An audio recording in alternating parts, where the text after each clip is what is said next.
भारतीय रेलवे ने national hydrogen energy mission के तहत बड़ा कदम उठाते हुए हाइड्रोजन फ्यूल सेल के जरिए ट्रेन चलाने का ऐतिहासिक फैसला किया है।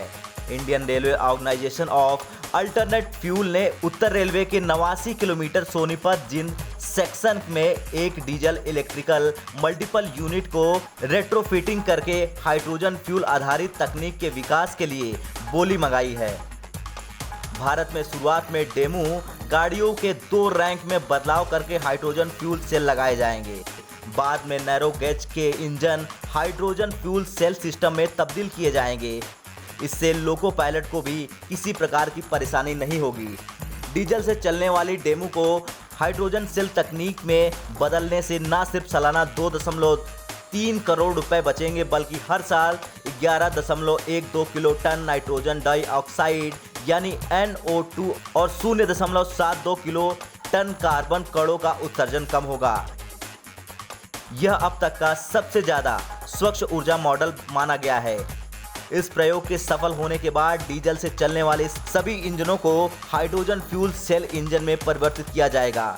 हाइड्रोजन फ्यूल सेल आधारित डेमू रेक की बोलियां 21 सितंबर 2021 से शुरू होंगी और 5 अक्टूबर तक चलेंगी।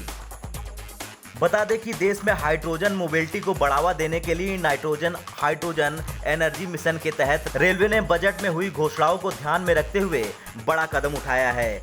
इससे ग्रीन एनर्जी को यूटिलाइज किया जा सकता है, जिससे कार्बन डाइऑक्साइड का उत्पादन 0 होता है।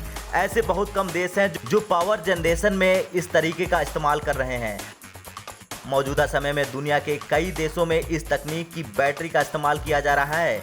जर्मनी में तो इससे ट्रेन भी चलती है। रेलवे ने ये योजना नेशनल हाइड्रोजन एनर्जी मिशन के तहत बनाई है।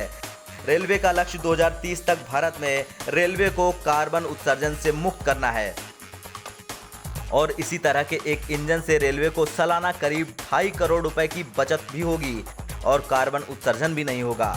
रेल मंत्रालय की माने तो रेल मंत्रालय के एक वरिष्ठ अधिकारी के मुताबिक जर्मनी और पोलैंड के बाद भारत विश्व का तीसरा देश होगा जहां ग्रीन एनर्जी का प्रयोग शुरू किया जा रहा है। अधिकारी ने बताया कि 2 लोकल ट्रेनों डेमू में बदलाव कर हाइड्रोजन फ्यूल सेल लगाए जाएंगे।